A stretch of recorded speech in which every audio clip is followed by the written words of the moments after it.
নমস্কার বন্ধুরা, আমি পলি। সিম্পল কুক উইথ পলির পরিবারের সবাইকে স্বাগত জানিয়ে আমি আবার একটা নতুন রেসিপি নিয়ে হাজির হয়েছি। হ্যাঁ, জানি অনেকে হয়তো বলবেন যে খুবই সামান্য তুচ্ছ রেসিপি, কিন্তু না, এটা অনেক উপকারী রেসিপি। আর এটার পারফেক্ট রেসিপি কিভাবে করবে তারই টিপস দেবো আজকে।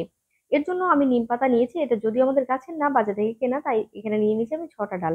মানে 6টা আঁটি করা রয়েছে, যদিও একটা দুটো করে ডাল রয়েছে, বেশি নেই।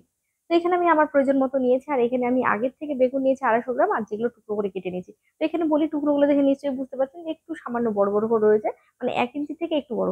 এবার যে বলি, এই যে কচি পাতা দেখতে পাচ্ছেন, যখন কচি পাতা শুধু ব্যবহার করবেন তাহলে কিন্তু এই টুকরোটা ছোট করে নেবেন। তাহলে কিন্তু নিম বেগুনটা খুবই ভালো হবে খেতে।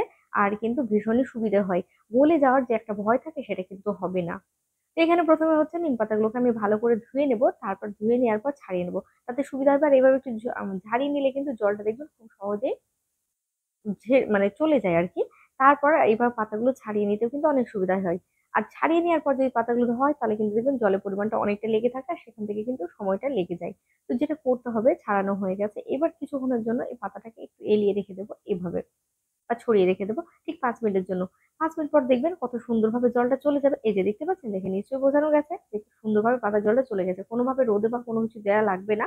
যেহেতু এটা কচি পাতার সাথে মিক্সড রয়েছে, কিছুটা পাতা যদিও বড় হয়ে গেছে। তো যাই হোক, এখানে আমি ২ চামচ পরিমাণ কড়াইয়ে তেল দিয়েছি। আমার তেলটা গরম হয়ে গেছে। তো একটু আমি এভাবে চারিদিকে ছড়িয়ে দিচ্ছি।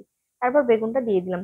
হ্যাঁ, এখানে আবারও বলে রাখি, এখানে আমি লবণ আর হলুদটা যেভাবে মিশিয়ে নিচ্ছি, এটা চাইলে কিন্তু আপনারা আগে থেকে মাখিয়েও নিতে পারেন। তাতে কি করবেন, কড়াই যখন দেবেন না, যে জলটা বেরোবে সেই জলটা কিন্তু এখানে ব্যবহার করবেন না।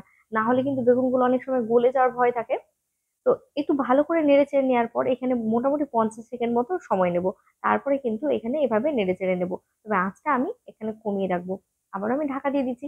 যেহেতু বেগুনের টুকরোগুলো একটু বড় করে রয়েছে, আর আঁচের পরিমাণটা দেখুন ঠিক এরকমই থাকবে।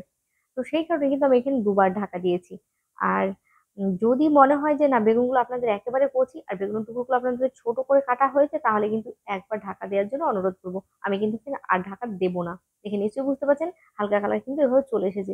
আর উল্টে পাল্টে কিন্তু এভাবে ভেজে নেবেন, তাহলে আমি আবারও বলছি, বেগুনগুলো যেমন গোটা থাকবে তেমনি কিন্তু খুব সুন্দরভাবে ভাজা হবে।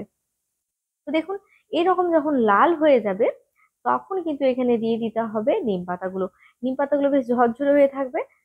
আর একটু জল না থাকার কারণে খুব সুন্দরভাবে তেলের সাথে বেগুনের সাথে গায়ে গায়ে সুন্দরভাবে লেগে যাবে। এবার এখানে আর কিছুক্ষণের জন্য না রান্না করে নেব। তবে এখানে আমি আবারও বলছি, আমি এখানে আর কিন্তু কোনোভাবে ঢাকনা ব্যবহার করব না। আর আলতো হাতে এটা রান্নাটা করে নিতে হবে। মানে খুব একটা জোরে ঘেঁটে মানে নেড়ে দেওয়া যাবে না আরকি। অবশ্যই টিপস গুলো ফলো করে রান্না করবেন। এইভাবে রান্না করলে তেতোটা যে হয় না, সেটা কিন্তু অনেকটাই কম হয়। আর খেতে অনেক বেশি ভালো লাগে। এবার আঁচটাকে ১ মিনিটের জন্য ঠিক এইরকম ভাবে বাড়িয়ে দিলাম। দেখে নিশ্চয়ই বোঝাতে পারলাম। ১ মিনিটে কিন্তু এভাবে হাই ফ্লেমে রাখবো। আর তাতে করে কি হবে, যে নিম পাতাটা সেটা কিন্তু খুব সুন্দরভাবে মচমচে হয়ে যাবে। আর গরম ভাতের সাথে কিন্তু ভীষণই ভালো লাগে। তো ১ মিনিট পর কিন্তু আমি গ্যাসের ফ্লেমটা অফ করে রেখে দেবো।